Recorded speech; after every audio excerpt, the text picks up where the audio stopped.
My girlfriend is so amazing, she said she's an artist, and I love drawings very much. I feel very lucky to have her.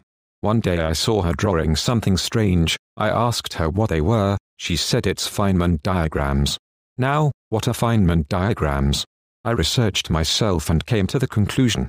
Feynman diagrams are nothing but describing the behavior and interaction of subatomic particles in a particle collision. For example, let's imagine two electrons bounce off one another. Classically, we'd calculate this process using electric field and considerations like conservation of energy or just some calculs. But, in quantum world, electrons come along with photons. In fact, a form of photons make up the electric field. So when the two electrons scatter, one may emit the photon that hits the another electron. Both electrons recoil using the standard energy.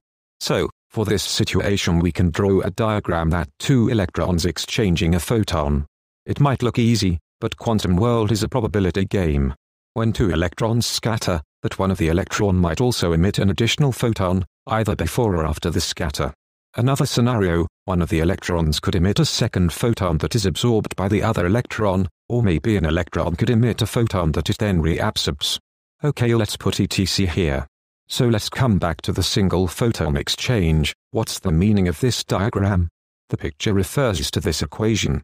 Here I refers to the incoming electron, O refers to outgoing electron. Here the photon corresponds to minus I, G sub mu, nu, over p squared. I is the square root of -1, while G sub mu, nu is used to handle adding up all the relevant subatomic spin for the photon. P is just an energy. Vertex is its own mathematical term. I, me, gamma, superscript mi and nu. That's enough. I asked her, what's going on?